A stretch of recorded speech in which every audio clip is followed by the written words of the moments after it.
Hi, Mariah. Welcome to AHA. Hi, Jade. Happy to be here. I know. I'm happy for you to be here. Very excited to talk to you.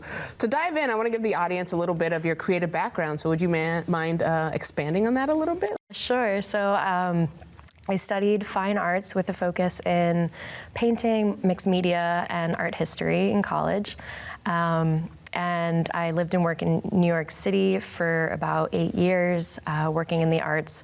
I was a curator. I worked in a gallery for a couple years. I managed other artist studios, just kind of like learning the ropes of how to be an artist, a working artist in New York City. It's a grind.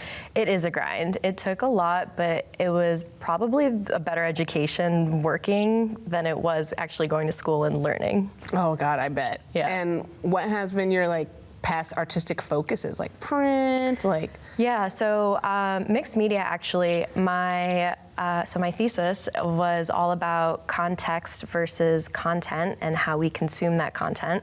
So personally, I love going to museums. I grew up going to museums, and I noticed that people weren't really going to museums and seeing these grand, massive, beautiful paintings.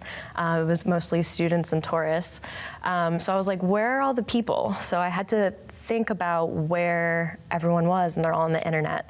So I took these paintings and recontextualized them into this blog where I put humorous drunk text messages over them so they would be more relatable to contemporary society, and it blew up. It was one of the top trending blogs of 2014 on Tumblr, got a bunch of publications, and this concept of context versus content was really something that inspired me to keep going with my art. All right, so Mariah, I know you have a current endeavor that I'm excited to speak about. So what are you working on right now? Right, so my current project is Context Clay, which is my ceramics business.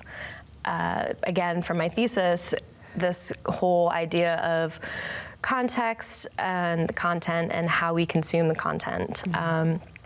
So I find that depending on the situation, context is decisive, and each perspective can shift. It's moldable, and clay is moldable. There we go. Yeah, so I get to create new worlds and new possibilities with my business, with the ceramics, with the clay that didn't exist before. And I like to create it with a lot of whimsy and bring in my own personal experience and spirituality into the clay. And now what drove you to ceramics? What was the aha moment? My aha moment was, I was actually during COVID, so I never touched ceramics before in my life.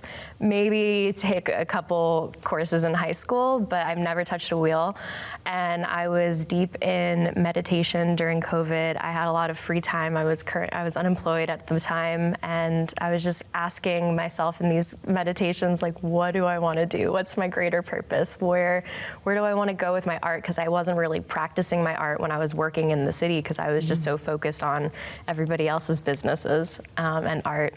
And ceramics really kind of just popped into my head because it was full body. I get to use my whole body. It's very centering.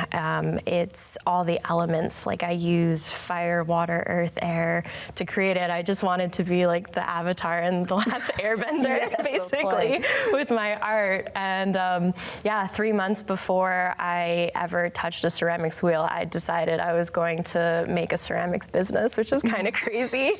And then as soon as I got on the wheel, the different creative ideas just kept coming out, and I wasn't good at all to begin with.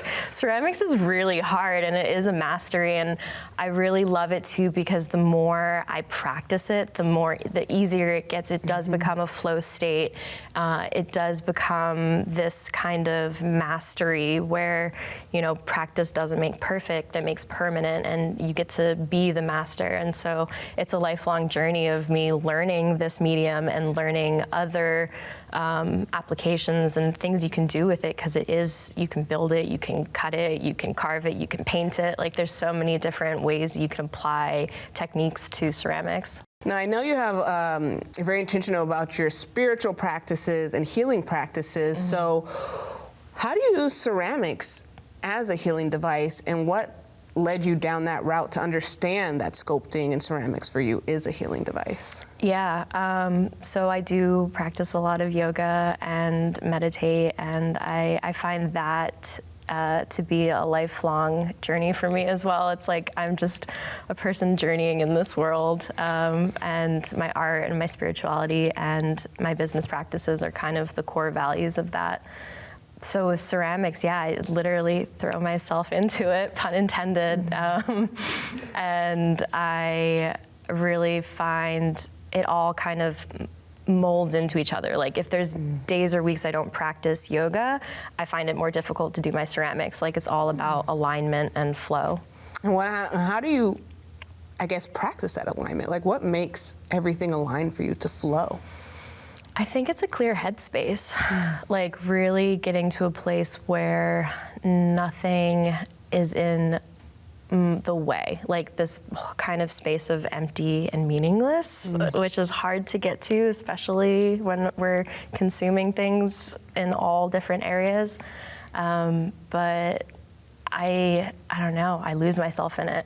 Like it's not me, it's like some like force, some right? spirit that like comes through me. And I even, some of the work that I make, most of the work that I make, I'm like not aware as I'm making it, like what I'm making, and then I take a step back and I'm like, wow, I can't believe that came out of my hands. That's amazing, but sometimes you really do have to get to that meditative mindset to put out your best work, because you're not overthinking it. You're not over critiquing, you're not overworking, you're just really letting kind of your lizard brain kind of take control, you know? And then it's muscle memory at that point. Yeah. Like the same thing with yoga, it's like every move, you stop thinking about how do I do this move, you just go into the move. Just go into the flow. And you go into the flow, exactly. So I know you have a really awesome project going on right now. I would love to talk about that. Want to break it down for me? Yeah, so right now I'm working on a year-long astrology collection.